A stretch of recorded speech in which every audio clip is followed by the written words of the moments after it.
Dave is slipping, people. We just had a little accident on our Tell him what you did. We were bringing the heat, and the recorder wasn't turned on. But luckily, I noticed 5 minutes in. 5 minutes into an episode. Oh, man. And the worst part is, before we were doing this before we started recording, we talked about what we were going to talk about on this episode. We were going to do a book review of Shoe Dog. Yes. DC told me we've already done that. Yeah. So that's twice that I told him got he's caught slipping today. Mm-hmm. It's okay. You're allowed to slip, every once in a while. It happens to the best of us. Please troll him on the internets. Call him out. All right. He's slipping. But here's the deal. So we've talked about Shoe Dog, but we haven't talked really specifically about a couple management lessons. So that's what we're going to talk about today. And because, we love the book and we want you to have it, we're going to give away a bunch of copies of the book too. Damn, boy. Yeah.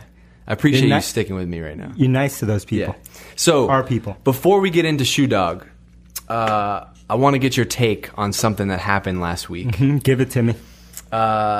Slack versus Microsoft. Mm-hmm. So, if you're listening to this podcast, you probably saw it, but just in case you missed it, Slack basically came out ahead of Microsoft, who was supposed to announce their Slack competitor, Microsoft for Teams.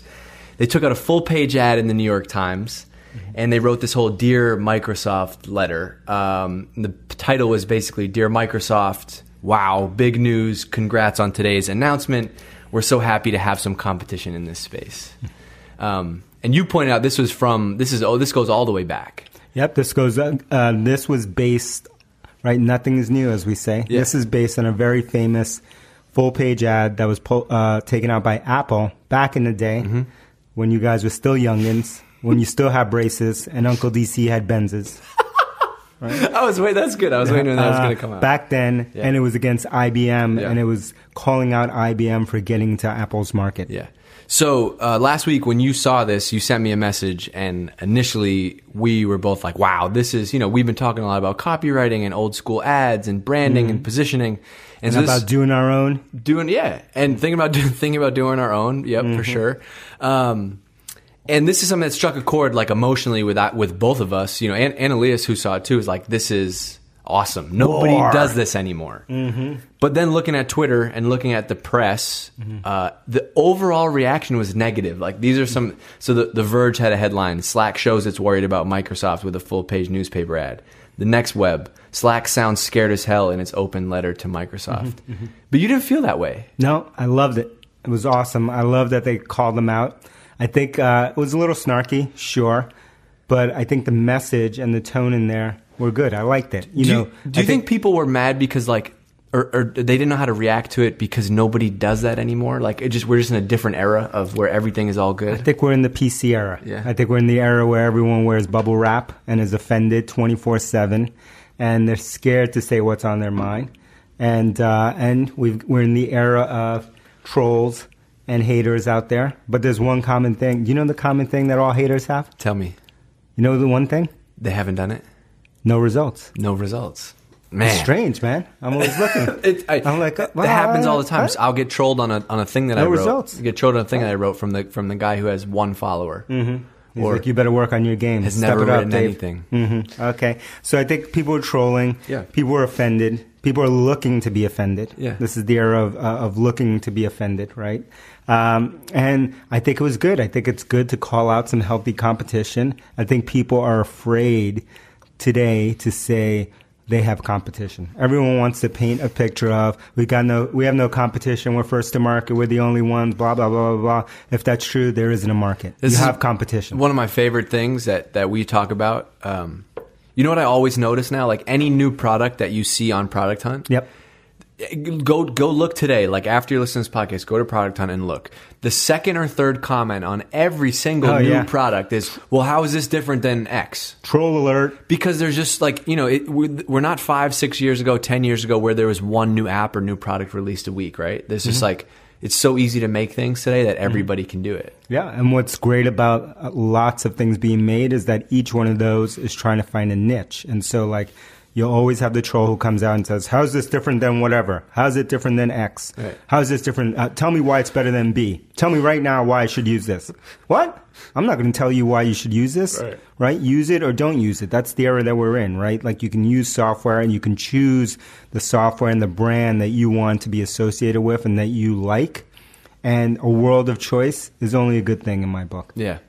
And like this, I mean, this goes back to two of the most classic ads of all time, the Apple and IBM one. Yep. The other one, which I like even more, is Avis versus Enterprise. Tell the people. So this is they don't know about now, this. Google Avis, we try harder. So Avis came out at the time, and they were not the number one car. This is so old, I didn't even have Benzes back then. So yeah, Avis was not the number one car renting service. It was Enterprise, and all the features were the same. You know, you could make a feature checklist, whatever you want to compare it to, all the same. It's a rental car. So Avis came out and they said, "Here's why you should go with us. You should go with us because we're number two. Because we're number two, we have to try harder to earn your business." I love that. That was the whole campaign. Yeah. And just like that, they were able to eat into the enterprise market. And you know what happened after that? What happened? Some smart dude, some genius came in and said, we can't say we're number two, man. Let's change this ad campaign. Guess what? They're not number two anymore. Yeah, this is like, you know, I mean, you go back and look at all this stuff. The number one way to address competition is to get out ahead of it.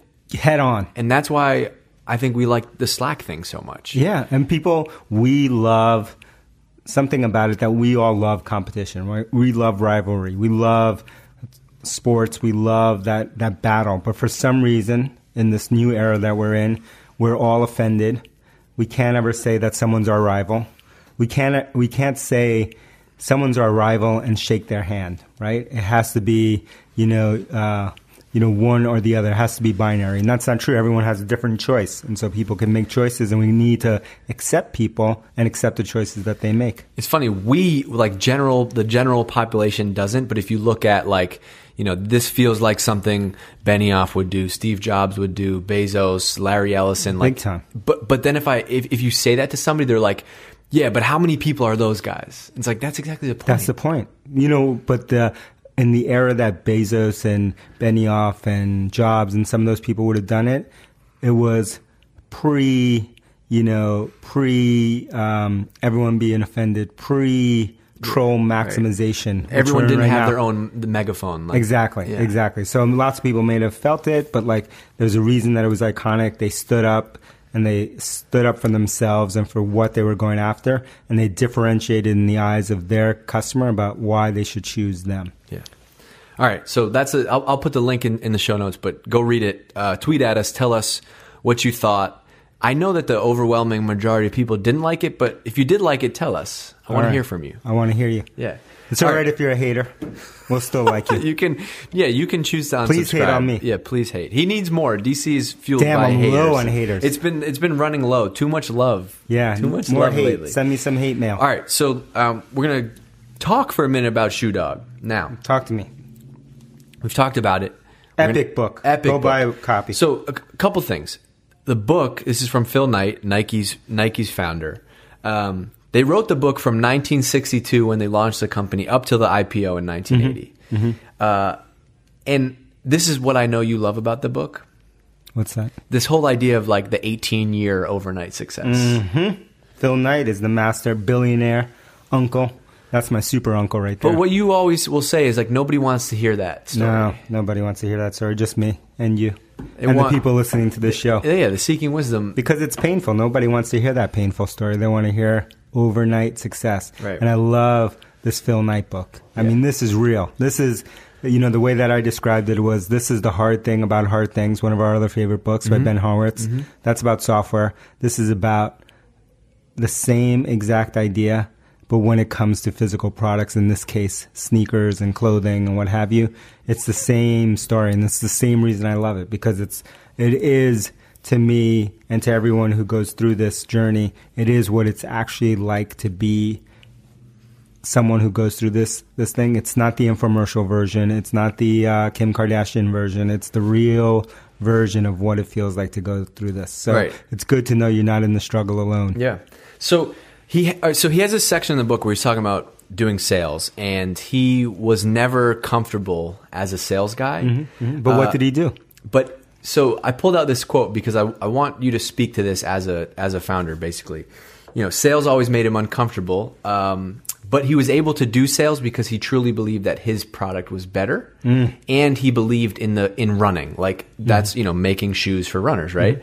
And he said, like, so why was selling shoes so different? Because I realized it wasn't selling. I believed in running. I believed that if people got out and ran a few miles every day, the world would be a better place. So important. So overlooked here, right? First, this idea of finding the thing that you're passionate about and that you believe in, and that's when you start to sell. So people think about selling widgets and selling random stuff and selling whatever product that they put in front of them, and they think about sales in a negative context. But when you're selling something that you truly believe in, I don't think it's selling anymore. No, if you're like, if you and I are walking to lunch and you have this jacket that's amazing and you love it, you're not thinking about selling me on this jacket. You're like, it's cold out. This jacket's unbelievable. You got to get this jacket. Exactly. I'm enthusiastic about it. Yeah. So I love that. And then the other thought that I had when I was reading this, and Phil goes into how he went door to door and traveled across the country and used his savings from his day job. Yeah. He had a day job, people. He didn't get any, he didn't have any fancy fundraising or anything like that. So he was doing this at nights. Yeah. How he was pounding the pavement year after year after year after year. And I read it and I thought to myself for a second, damn, I'm weak. Right. I'm weak. You get to sit at a desk. I'm soft. But I got to harden up. But the point is, like, it's so, like, you're signing up for the grind. Like, it's not, you're not signing up for a year project, you know?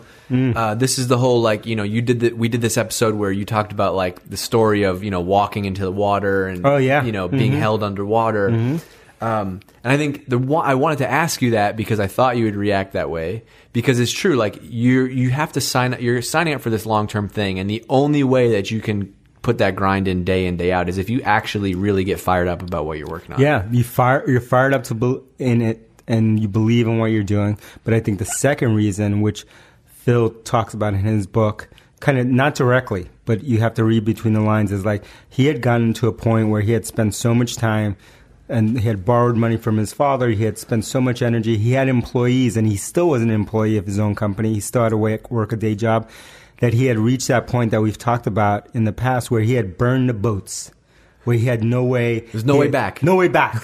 I got to make this work. And I think that's what, out of sheer desperation and terror, right? And wanting the best for the people and the team that you have put together, that's when I see business owners, entrepreneurs, and creators really win, because their back is against the wall and they're like, there's no way out. I've got no escape hatch. I can't go get a job at Facebook and escape my way out of this. And he said the hardest part for him was hiring the early team, because he said, like, I wanted everyone else to feel that same gut punch way that I feel about this business. Yeah. And so, it's hard to find those people and to set that expectation and realize that maybe not everyone is going to think that same way. Yeah, man, tremendous book. Yeah.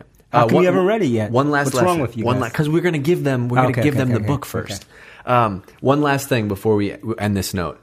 He had this line on management. Don't tell people how to do things.